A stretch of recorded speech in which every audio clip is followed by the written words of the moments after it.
Um, okay. Hi, everyone.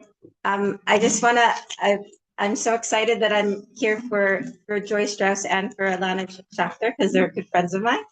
And what a schus for me to be part of their simchas. Okay, so I made a vibrational frequency, a Jewish scale of consciousness, and I want to give it out to everyone.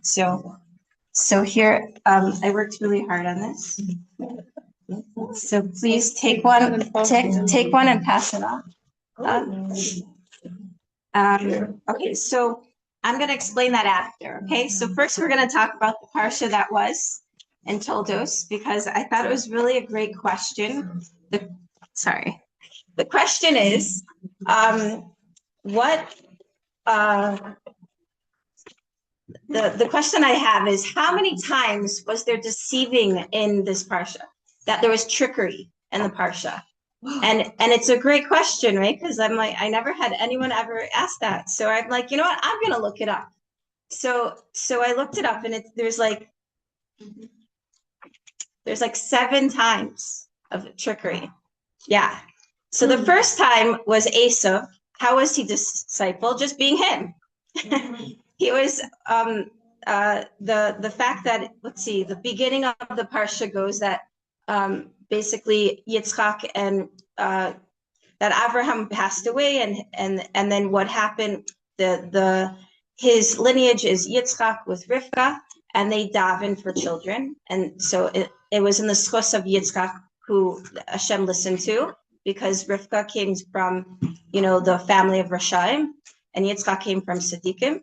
So and then it goes on that when Rivka was pregnant, when she would go to the midrashes, she would go to like any type of shul or synagogue, then her belly would kick, and anytime she would go by idol worship houses, her belly would kick, and she's like, "Oh my gosh, I'm freaking out. What is this? Do I have 2 entities in my body, or is there a double personality problem?" So she went to Shem Be'eber, the Rebbeim at the time, and they said, yes, you have 2 kingdoms in yourself, and that they will come out of you. And so when she heard that, then she knew that, she knew the truth. But Yitzchak didn't know anything, right? And so what happened? They both grew up, and that there was Esav and Yaakov, and they were fighting even in the womb of who's going to be coming out first. And so Esav came out, and he was actually, how he looked was how he is, a hairy red man, right? And how Yaakov was, he was smooth and more gentle. And so the difference of them you see is like night and day in a way. And so it's interesting because the idea of Esav and Yaakov is just like the Yetzer Tov and the Yetzer Hara. So if we look at it in that way, it's like we all have the Tanya says we're all a split personality. We all have a Yetzer Tov and a Yetzer Hara, right? So what was the first deceiving? Was Esav was deceiving to Yaakov and to everyone that he was just like a pig who'd like, oh, look at my hooves, I'm kosher, but really he's not kosher because he doesn't chew the cud. He doesn't chew double, and that's what makes a kosher animal. So he would be deceiving by he'll be like, oh, like he's so, he knew how to be kibbut of aim to his father. And his father actually writes that Yitzchak loved Esav and Rivka loved Yaakov.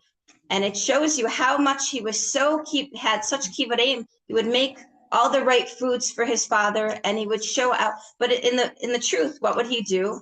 He would plunder, and he would take other people's wives, and he would steal and other people's sheep and whatever. He would do whatever he wanted in the sense of had no rachamim, right?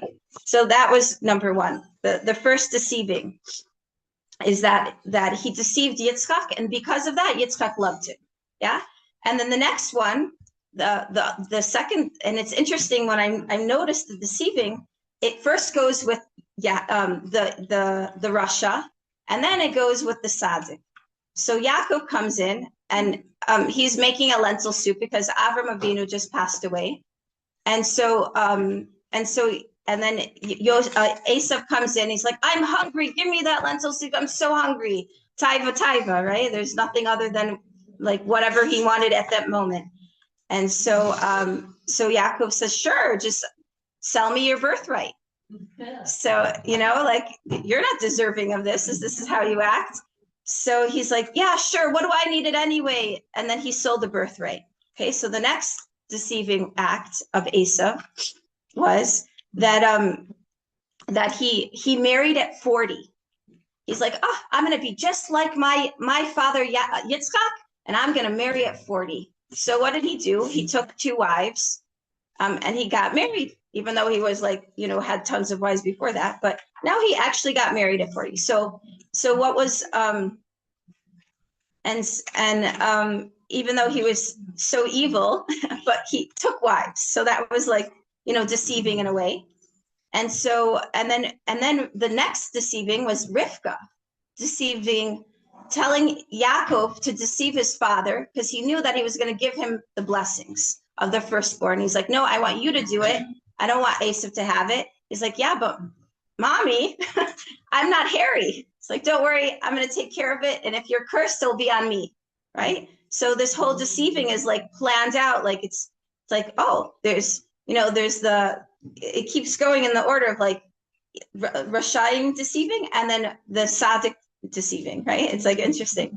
So then what happened was, so he gave him the blessing, and then Yitzchak finds out, it wasn't, and then Esav comes in, he's like, please bless me, but I already gave the blessing. I don't have any blessing to give because your brother's going to rule over you. And he's like, oh, wow, your brother just deceived you. And then what did he say? He said, Gam Baruch Yiyeh. So he actually blessed Yaakov right after. No, he blessed Yaakov for deceiving Esav. Is that profound? It said, Gam Baruch Yiyeh. He should also be blessed. So this is an interesting question. So I heard this from my friend's husband, Rav Leibish Hundert. And he said that the Gur Rebbe says, like the first Gur Rebbe, I forgot his name, and he said that. So why did he give this blessing of Gam Baruch Yiyeh? Like if he was actually proud of Yaakov, it sounded like that he took the bracha. So the Gur Rebbe says that Yitzchak felt that Yaakov was very tamim, right? He was a tam. And so he was so tam that maybe he wouldn't be able to handle this world. Maybe it would be too hard for him. He wouldn't be able to have that backbone. But when he tricked him and Esav that he took the bracha, he's like, he could be, he was meant to have this bracha. Okay, good. Gam Baruch Yiyeh. He should also have this, he should also be blessed. And so from that, we learn that this blessing that he received is the foundation of us being a Jew. And it's like profound thought, like that we should that will be overcome all the other nations, and that we're going to be the leaders of them. But if we're not doing what we're supposed to do, then they will overcome us. So it's this amazing blessing that we have to remember that this is like the foundation of our Judaism in a way, right? And then the next deceiving that I saw was Rivka heard Esav wanting to kill Yaakov. So what did Rivka tell Yaakov? You got to run away. You got to go. But what did she do? She deceived Yitzchak by saying, I don't like these wives of Esav. They're it's horrible. They're avodah zarah. I want Yaakov to find a wife from my family. He has to go to Paraduma and find a wife from Lavan, or from her father's family. And Yitzchak said, sure, you're right. He should go. And so that was a way that Yaakov was able to go without Yitzchak even knowing that Esav wanted to kill him, right? So that was deceiving. And then Esav hears, this is the last one, that his parents were upset about his wives. So what did he do? He went and married another wife. So that was like a wickedness on a wickedness, right? he didn't divorce his first wives, but he wanted to look so righteous that he married into Avram's family. He married a daughter of Yishmael, and to show that he's, so holy. Like, oh, I'm also going to marry from not the family of the midnight nights that my parents don't like, So, and it's interesting if we think about it, that Esav, the way that he was so deceiving, and even today, he's actually he's like over Yishmael. Whatever Esav says, Yishmael does. It's like an interesting relationship. And we see it now, like America's is telling them what to do and they're listening, because the Adom is considered America and Yishmael, is considered, who knows if they're whatever, so it's like a interesting play that he's always wanting to overrule all of them. Like that was Esav's whole goal. So what is this chart that I have? So this chart, okay, so it's vibration. It's called the vibrational frequency, the scale, the Jewish scale of consciousness. So if we look at it from the bottom part, it says on the side, contracted and destructive energy. And then on the side, it says creative and expansive energy. So the bottom half is all negative energy, and that was Esav. And the top half is all expansive and creative energy, and that's Yaakov. And so we learn from this chart that whenever you're in a low vibration, then that means that you're not going to be able to love yourself or love others, because the main goal for us is to be heart-centered, is to be able to be love and above. What's the bottom one here? The bottom one is shame. And shame, why is the bottom one shame? Because if anyone has any type of shame, that will actually help them commit suicide. It's usually the foundation of that. And so the chart is really amazing, because that we see when we have the ability just to have courage, if the world will have courage to want to build up themselves and want to have the ability to want to love and to want to get into all the above places, then there'll be less of these of wanting to be deceitful and trick people. And so what I've learned from these trickeries, it's a very interesting thought that whenever Esav was trickery, then Yaakov learns that he had to be be a person of trickery also, but in a kedusha. It was all in the merit of wanting to build up his relationship with Hashem. And so the birthright, it was the whole thing was because he wanted to build up he just wanted to be closer, right? Having the birthright, then he would be able to have the blessings. Having the blessings, he'll be able to fix the world.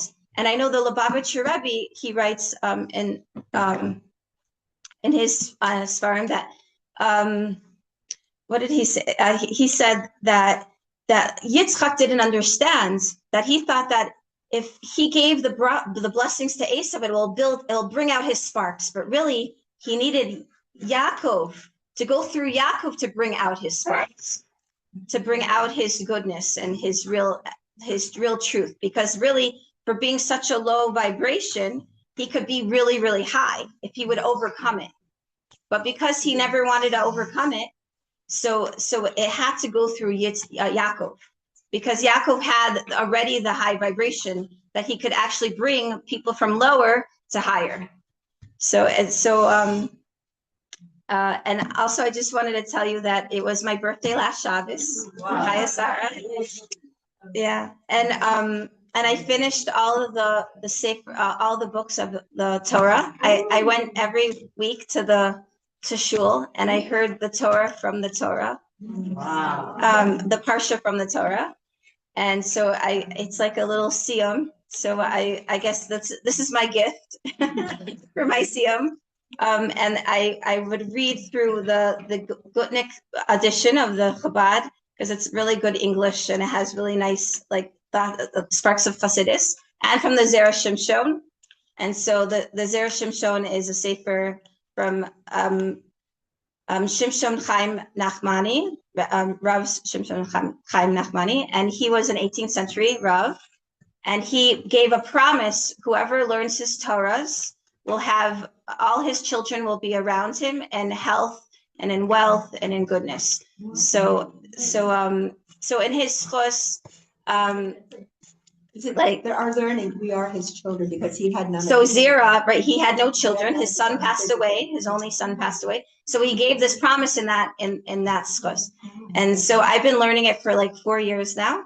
And I really feel in his schos that my kids are turning out really amazing. And I'm Baruch Hashem. Where do you buy the book?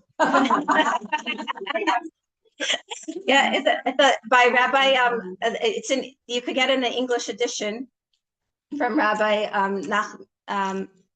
Nachman Seltzer, and so on the parsha and also on different, like I think he has a couple different ones, like 2 on the parsha and 1 on Eshes Chayil or Megillah Esther. Probably also order it through Honey over at Project. Well, it's exactly. You could order it from Torah. They have it there. I saw it. Oh. And so I wanted to like the Torahs that I've learned from him. So my favorite Torah, I have to tell it because I just love it, is during Chaya Sarah, my parsha. So why did I love this Torah? Because it's really profound. You think that Eliezer, it's all about shidduchim. Okay, so I have been like wanting a shidduch. So if anyone thinks of anyone for me, great. So it's all about shidduchim in Parshas Chaya Sarah, and the whole thing of Eliezer davening for Hashem, exactly what he wants. He's looking for a type of wife, and he asks Hashem, "Can I please have a wife, a woman for Yitzchak?" Who will give me water and will water my camels. And so how is he able to even ask such a request? So the Zerah Shimshon says that the camels of Eliezer were really they're Avram's camels, right? And so they were holy camels. They knew the difference between a Rasha and a Tzaddikus, like a Rasha woman and a Tzaddikus, because they wouldn't even receive from someone who wouldn't be holy. So the fact that, and the greatness of Rivka was that she waited for Eliezer to finish that until he was done drinking, because the fact that, okay, he gives, she would give him drink, and then she would have to like continue giving the camels, but she waited, she had the foresight to see that she wanted the consideration of Eliezer to make sure that he was full, because of course he wouldn't think, to make himself have all the water he needed if his animals needed it. And so she made sure that he was full. And when he was full, right after that, then she gave to her the animals. And then from right away, he knew that this was Yitzchak's wife. I just have to add. Yeah. For my son, Shiur about this parsha, that camels are mentioned 80 times in the parsha. And, wow, for your mother. Gamal is the same. First of all, camels can store water, right, which is Torah.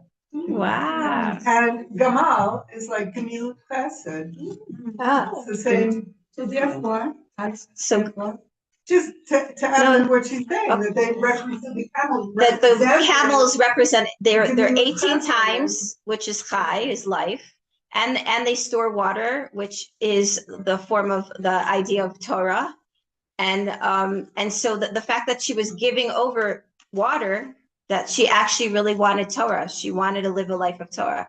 You could see that right there, right? And we could add that it was the 18th anniversary of your mother. I have to interrupt. Number one, I have to go. Number two, I forgot 2 very important announcements, and I don't want to be fired by Judy when she comes. Well, I'm done.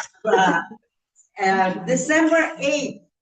Ilana Schechter is having jewelry sale, not her, the Bas Medrash. She's the one who is in charge. If you have any pieces that you would like to donate, talk to Ilana. And December 15th is our Hanukkah party. So we So are. bring a lot of money. Please come, Hanukkah So you party. can deck yourself out for the Hanukkah. Right, yes. It's not next Monday, right? No. No, 2 weeks. 2 And weeks. the other announcement is Ilana Trautman is not teaching. And I think she won't teach next week either. And she is having some medical procedure. And we are davening for her. And I don't have my glasses. She's Ilana Tova Rivka, but Ethel Sarah. Ilana Tova Rivka, but Ethel Sarah should have it before she leaves. Sarah, she said have her before she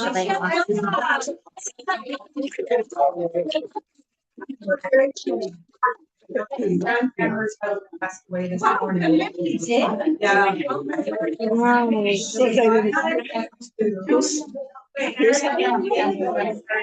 Wow.